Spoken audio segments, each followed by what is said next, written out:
Gixxer বেচা কিনলেন আপনি একটি গাড়ি মিয়া, আমি সরম থাকা দরকার ভাই। মিয়া জিক্সার বেচা গাড়ি কিনছে, দেখছেন বাঙ্গাসের গাড়ি কিনছে ভিক্টর আর। না না না, আমি এটা পছন্দ করলাম না, আফসোস ভাই। তো guys thank you so much. অবশ্যই সে লুকায় আছে, দেখবো না। না না, সে ব্যথা অপশনটা হইতেছে আগে যে জিনিসটা ছিল তার ওইটার নামটা স্যার হইতো না, এই জন্য উনি বেঁচে পালাইছে। আর উনি এতটা বাইক চালাতে পারতো না, তার জন্য আর কি শিখার জন্য আবার এটা নিচে। নেক্সটটা কি নেবেন ভাই, এটা ধারণা?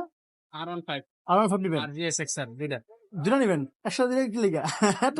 একটা ও, তো guys thank you so much. সে আসবে না ক্যামেরার সামনে। বন্ধু আল্লাহ হাফেজ। আর এটার কথা হচ্ছে, এই গাড়িটা আমি পছন্দ করি না দেখা সে তার কাছে ভালো লাগবে এমন কিছু না। বাইকটা ভালো, চাইনিজ বাইক। যদি চাইনিজ বাইক বাংলাদেশে না আসতো তাহলে আমরা বাইক চালাতে পারতাম না, এটা স্বাভাবিক কথাবার্তা। তো বাইকটা সে রাখবে না, যদি কেউ কিনতে চান অবশ্যই জানাবেন। দাম খুব কম, মাত্র 45,000 টাকা। মাত্র 50।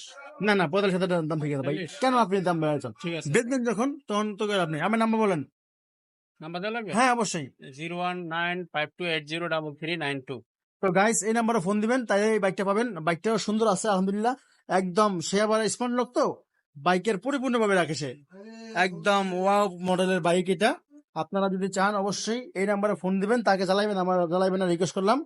আর সে কিন্তু টিপটপের ভিতরে রাখে গাড়িটা, সকল ধরনের কাজ মাজ যা আছে, কিছুক্ষণ আগে একটু রং টং মারলো, সকল কিছু দেখছেন, এবং গ্লাস আছে গ্লাস। তো লোক কিন্তু অনেক ভালো, বুঝছেন। তো আশা করি আপনারা বাইক নিলে অবশ্যই আসবেন। তো থ্যাংক ইউ সো মাচ, আসসালামু আলাইকুম। আর যদি ভালো কোনো গাড়ি থাকে আপনাদের সন্ধানে, তাহলে ওনাকে জানাবেন, ভাই আমাদের গাড়ি আছে R15 বা GX-R। তো thank you so much guys, Allah হাফেজ।